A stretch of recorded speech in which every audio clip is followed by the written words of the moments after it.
Hello everyone.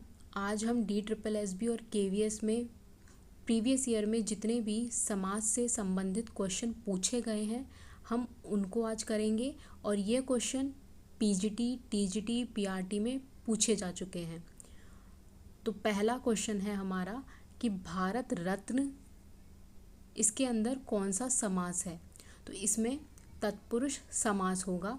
Bharat Ratna का जब हम समास विग्रह करेंगे यानी कि इसको हम जब तोड़ेंगे तो इसका अर्थ निकलता है भारत का रत्न। और तोड़ने पर यानी समास विग्रह करने पर जब इसके बीच में ये का या से ऐसे शब्द आ जाए तो उसमें तत्पुरुष समास होता है। अगला शब्द है यथा संभव। अब इसमें अव्ययी भाव समास होगा।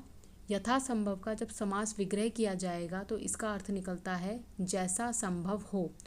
और जिन शब्दों में आगे यथा अव्यय लगा हो या फिर यथा शब्द लगा हो तो वहाँ पर अव्ययी भाव समास होगा। इसी तरह से तीसरा क्वेश्चन जो प्रीवियस ईयर में आ चुका है वो है यथा क्रम। अब यहाँ पर भी यथा लगा हुआ है तो इसमें भी अव्ययी भाव समास होगा और इसका जब हम विग्रह करेंगे तो इसका अर्थ होगा क्रम के अनुसार।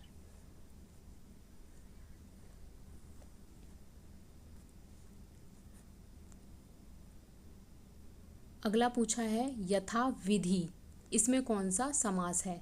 तो इसमें भी यथा लगा हुआ है तो ये अव्ययी भाव समास होगा और सेम वैसे ही इसका समास विग्रह करेंगे तो इसका अर्थ निकलेगा विधि के अनुसार। अब यहाँ पर ये याद रखना है कि के का आ गया है यानी के, तो यहाँ पे तत्पुरुष नहीं होगा क्योंकि यथा लगा है और जहाँ पर भी यथा अव्यय होगा वहाँ पर अव्ययी भाव समास ही माना जाएगा।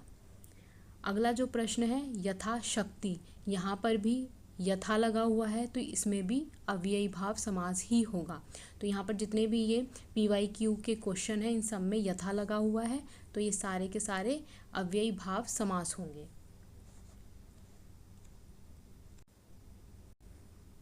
अगला है गुणहीन, इसमें कौन सा समास है वो बताना है। तो गुणहीन का जब हम समास विग्रह करेंगे यानी कि इसको जब हम तोड़ेंगे तो इसका अर्थ निकल कर आएगा। समास विग्रह का मतलब है एक तरह से उसका अर्थ निकालना। तो गुण से हीन, तो यहाँ पर से आ गया जो कि मैंने आपको ऊपर बताया था। का, के, से इस तरह के जब भी शब्द आ जाएंगे तो वहाँ पे तत्पुरुष समास होगा। अगला है प्रजा हित, तो इसका समास विग्रह होगा प्रजा का हित। तो यहाँ पे भी का आ गया तो ये तत्पुरुष समास होगा। अब कुछ KVS में समास से रिलेटेड क्वेश्चन आए हैं हम उनको देखेंगे। अगला है गिरिधारी, समास विग्रह इसका निकलेगा गिरि को धारण करने वाला अर्थात कृष्ण।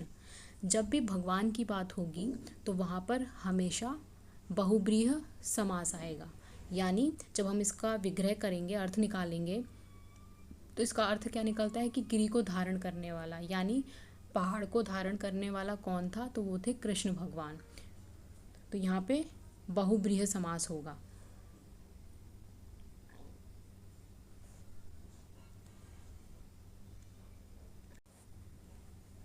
अगला है हरिशंकर। हरिशंकर का जब हम समास विग्रह करेंगे तो इसका अर्थ निकलेगा, इसमें दो नाम हैं, एक हरि और दूसरा शंकर। तो यहाँ पे हरि यानी विष्णु भगवान और शंकर भगवान। तो यहाँ पे जब और आ जाए बीच में समास विग्रह करने पर जब और आ जाए तो वहाँ पे द्वंद्व समास होगा जैसे हरि और शंकर। इसी तरह से अगला है राजपुत्र, समास विग्रह करने पर निकलेगा राजा का पुत्र।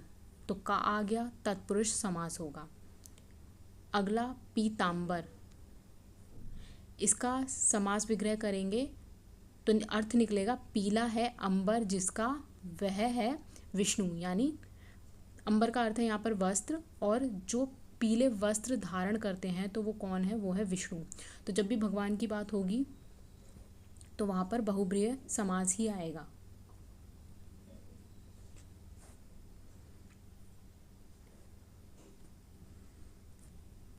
अगला है रात दिन। विग्रह करेंगे तो इसमें रात और दिन यानी और आ गया तो इसमें द्वंद्व समास होगा। सेम वैसे ही जैसे यहाँ पर हरि शंकर में आया था, हरि और शंकर, रात और दिन।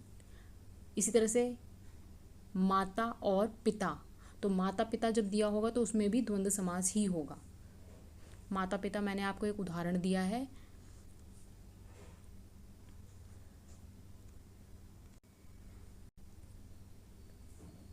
अगला PYQ क्वेश्चन है दिन दिन।